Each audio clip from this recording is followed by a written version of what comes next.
It was supposed to be a normal afternoon. School had just ended, and the street outside was filled with the usual noise of kids laughing, cars passing, and people heading home from work.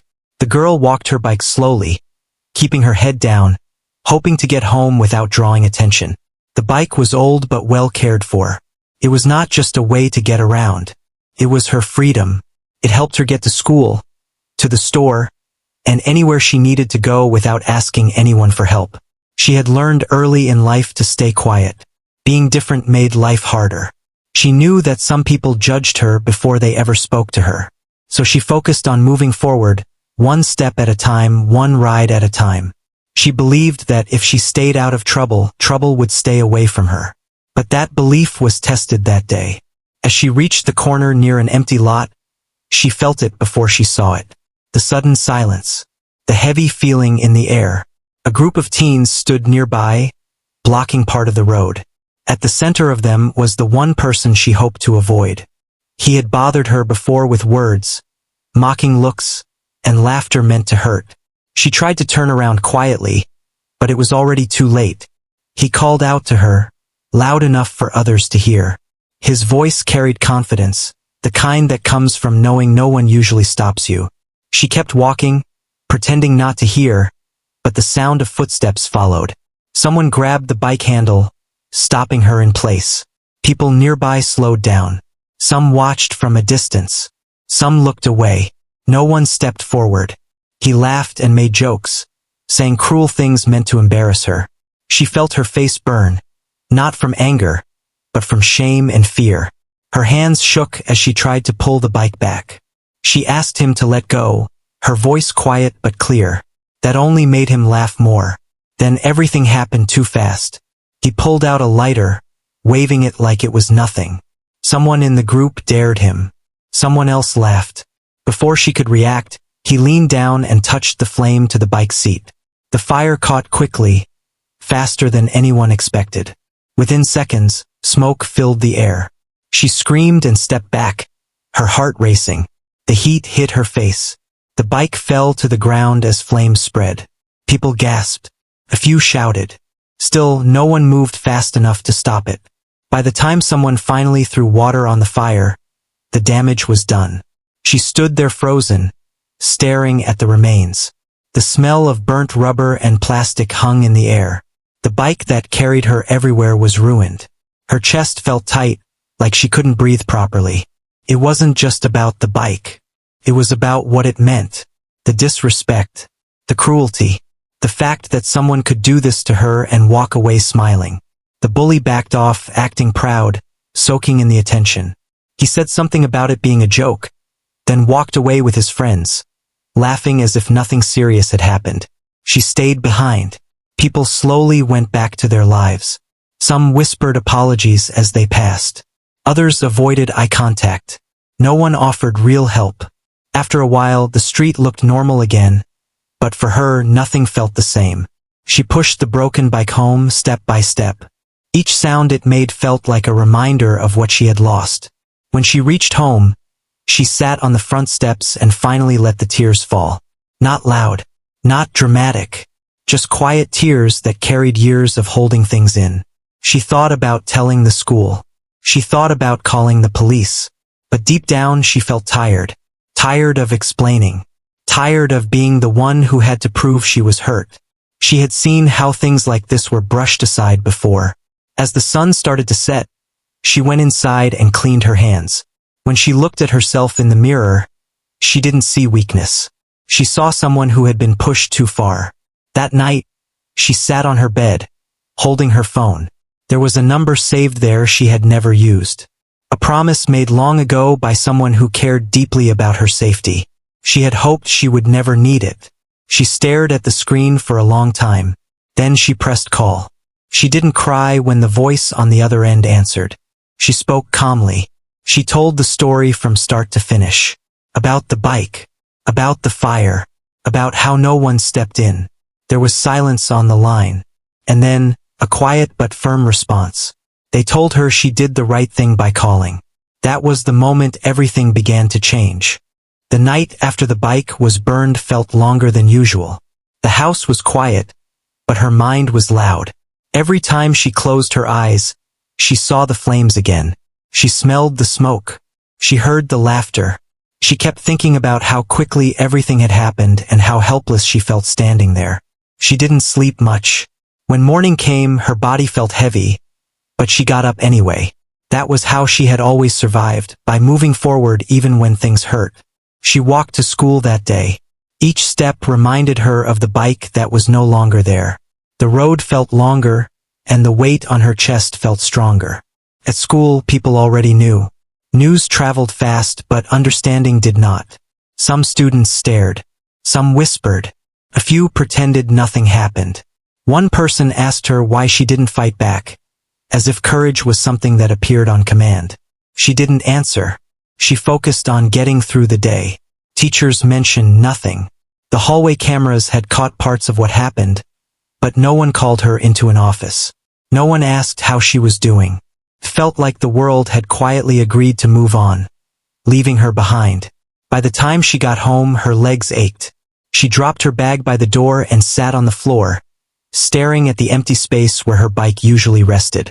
That was when the sadness turned into something else. Not anger exactly, but a deep sense of unfairness. She had done nothing wrong, yet she was the one paying the price. Her phone buzzed. A message appeared from a number she barely recognized. It was short. It asked if she was safe, if she was okay. She held the phone for a moment before replying. She said she was home. She said she was fine, even though she wasn't sure if that was true. Another message came quickly. It said they were taking what she told them seriously. It said she was not alone. She didn't know how to respond to that. Being alone was something she had gotten used to, but reading those words made something loosen inside her chest. Over the next day, more messages came. They didn't ask her to be brave. They didn't tell her to ignore it or move on. They asked questions. Where it happened? Who was there? What time? They listened carefully, not interrupting, not doubting her memory. Meanwhile, the bully acted like nothing had happened. She saw him across the street one afternoon, laughing with friends. He rode past on his own bike, slow and confident, like the road belonged to him. When he noticed her, he smirked.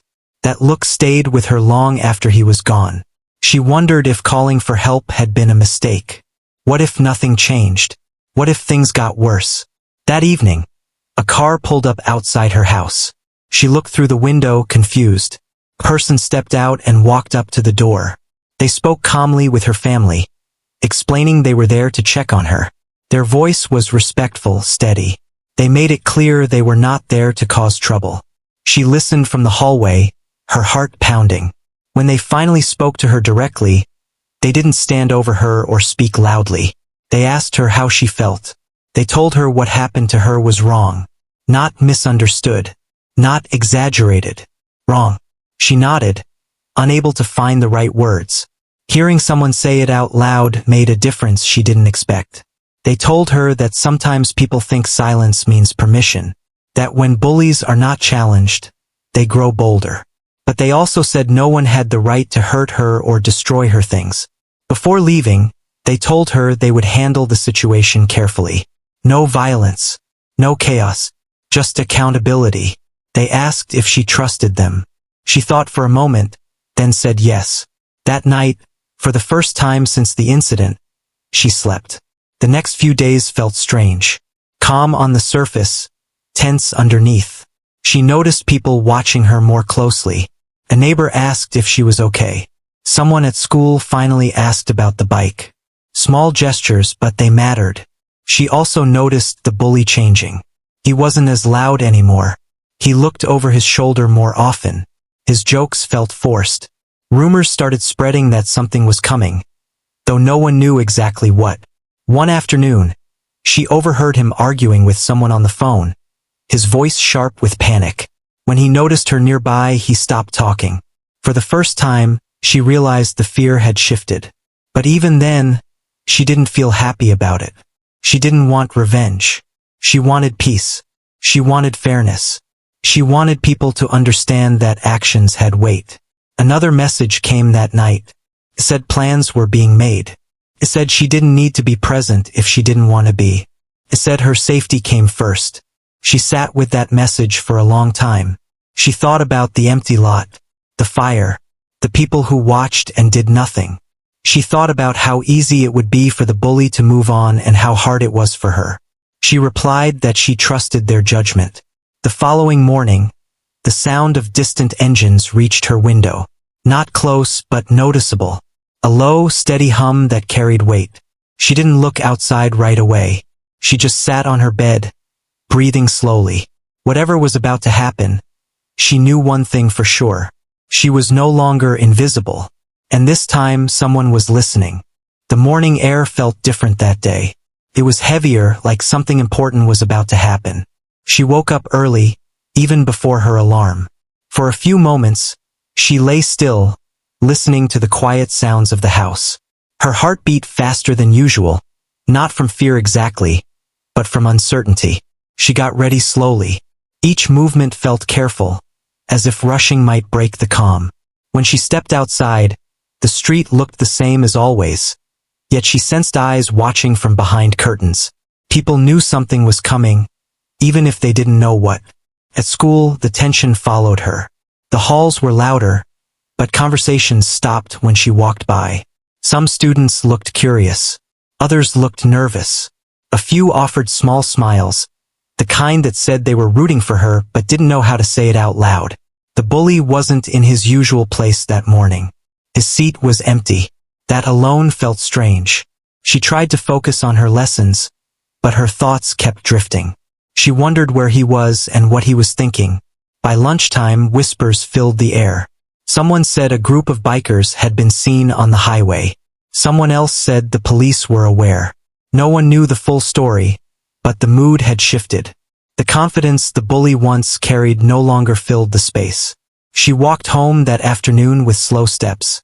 Her phone stayed quiet, but she knew that didn't mean nothing was happening. Sometimes silence meant plans were already in motion. When she reached her street, she heard it again. The sound from before, deeper this time, louder. Engines. They weren't racing or showing off.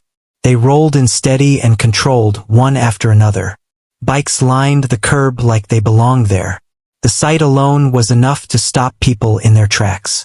Doors opened. Windows lifted. Phones came out, though many hands shook while holding them.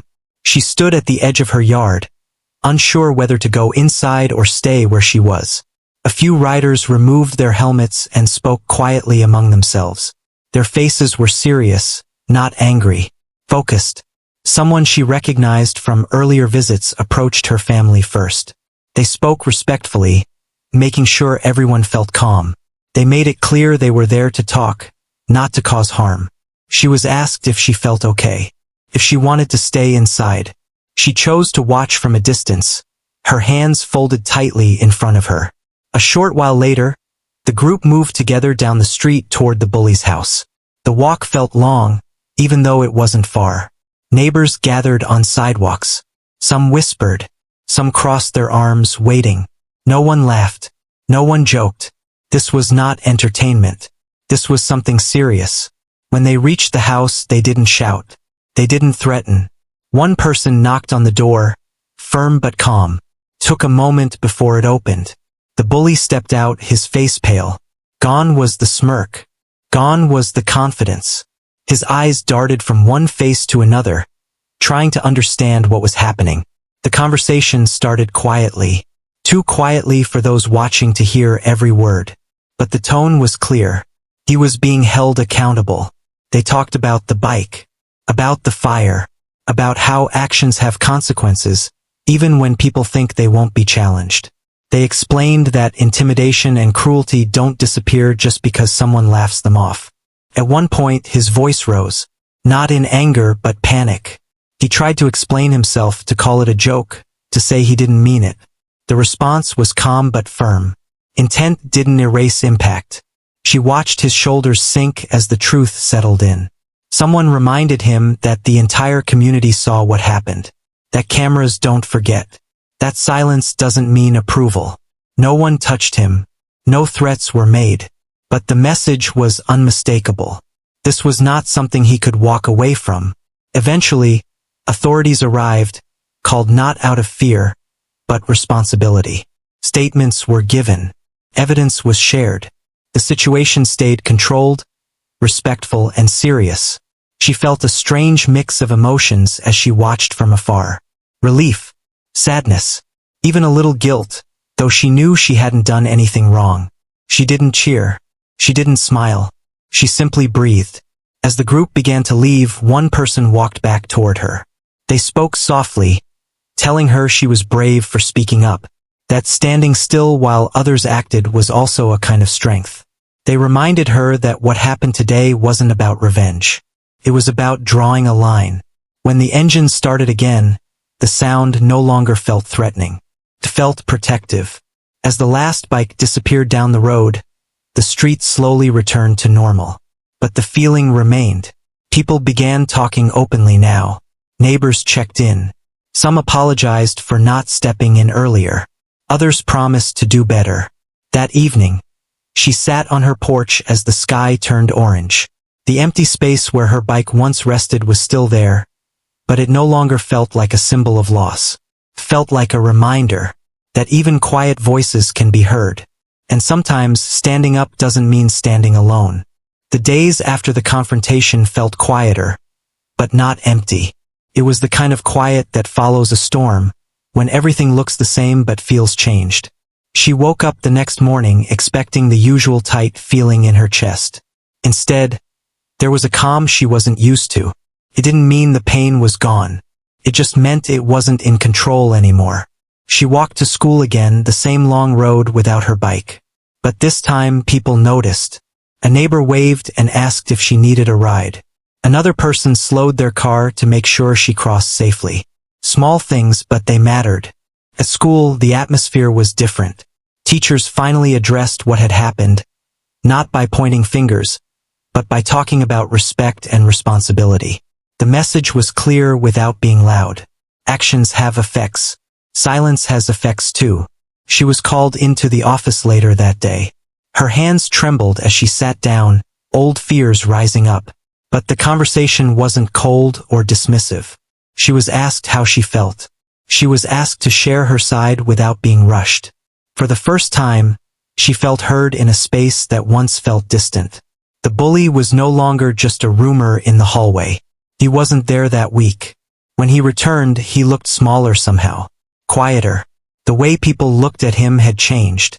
Not with cruelty, but with awareness. The power he once held had faded. She didn't celebrate that. She didn't enjoy seeing him uncomfortable. What she felt instead was a strange kind of release. Like she no longer had to carry the weight alone. One afternoon, a small group of people gathered near her home. Not bikers this time. Neighbors. A few parents. Even some students. They spoke openly about what happened, about how easy it is to look away, and how hard it is to speak up. Someone apologized to her directly for not stepping in that day. The words were awkward but honest. She nodded, unsure what to say, but grateful all the same. Later that evening, she received a message saying that the bike situation was being handled. There was no promise made with loud words, just quiet assurance that the loss would be addressed. She read the message twice, then once more before setting her phone down. She went outside and sat on the steps, watching the sky darken. She thought about how fast things can change. How one bad moment can turn into something bigger, not because of anger, but because of courage. She also thought about herself. For a long time, she believed staying silent kept her safe. That blending in was the only way to survive. Now she saw that silence had limits. That asking for help wasn't weakness. It was a choice. The following weekend, she was invited to a small gathering. Nothing formal, just people coming together. Food was shared. Laughter floated through the air. It felt unfamiliar to be included like that, but also warm. Someone asked her how she was really doing. She paused before answering. She said she was healing. That night, as she lay in bed, she replayed everything in her mind. Not with fear this time, but with clarity. The fire, the call, the engines, the calm voices, the way things didn't explode into chaos, but instead settled into something solid and real. She realized something important. The moment that changed her life wasn't when the bike burned. It was when she decided she deserved better. In the days that followed, she noticed changes in herself. She stood a little straighter. She made eye contact more often. When someone spoke over her, she spoke again instead of shrinking back. The world hadn't suddenly become perfect. There were still looks, still moments of discomfort. But there was also strength now, built quietly, piece by piece. One afternoon, she walked past the empty lot where it all began. The ground was clean, no sign of what had happened. She stopped for a moment, then kept walking. She didn't need to avoid it anymore. That place no longer held power over her. When another message came later that week, it was short and simple. It said things were moving forward. It said she did well. It said she should keep being herself. She smiled softly at that. As the sun set outside her window, she felt something she hadn't felt in a long time. Hope, not loud, not dramatic, just steady. And she knew, deep down, that the final chapter of this story had not yet been written. The weeks that followed felt like a slow sunrise. Nothing changed all at once, but every day carried a little more light. She settled into a new rhythm, one that didn't revolve around fear or watching her back. The road to school was still long, but it no longer felt lonely. One afternoon, a truck stopped in front of her house. She watched from the window as a few people stepped out, moving carefully, like they didn't want to make a big scene. When she opened the door, she saw it. A bike. It wasn't flashy or brand new in a way that felt uncomfortable. It was solid, clean, and chosen with care. The kind of bike meant to last. For a moment, she couldn't speak. She ran her hand along the handle, feeling the cool metal under her fingers. It wasn't just a replacement. It was a reminder that what was taken from her mattered. She thanked them quietly. There were no long speeches, no cameras, just a shared understanding. The first ride felt strange. Her balance was a little off, her muscles unsure. But as she pedaled down the street, the wind hit her face and something inside her eased. People waved as she passed. Not because she wanted attention, but because they saw her now. At school, things continued to shift. Conversations became more open. Teachers paid closer attention. Students spoke up more often when they saw something wrong. Not everyone changed, but enough did to make a difference. The bully kept his distance. When their paths crossed, there was no exchange of words, just a quiet awareness. He wasn't a shadow looming over her anymore. He was just someone who had learned, the hard way, that harm leaves marks. She didn't hold on to anger. Carrying it felt too heavy. Instead, she focused on what came next. She joined a small after-school group focused on helping younger students feel safe. She didn't speak much at first, but when she did, people listened. Her story wasn't dramatic. It was honest, and that made it powerful. At home, her family noticed the change before she did. She laughed more. She slept better. She talked about her day instead of brushing it off. Healing didn't mean forgetting. It meant moving forward without pain leading the way. One evening, she rode past the empty lot again. This time she didn't stop. She smiled and kept going. The place had become just another patch of ground. Nothing more. As the seasons changed, so did her confidence. She stood up for herself in small moments. She asked questions. She said no when she meant it. Each choice built on the last, creating something strong and steady. She understood now that courage didn't always look like shouting or fighting back. Sometimes it looked like making a phone call.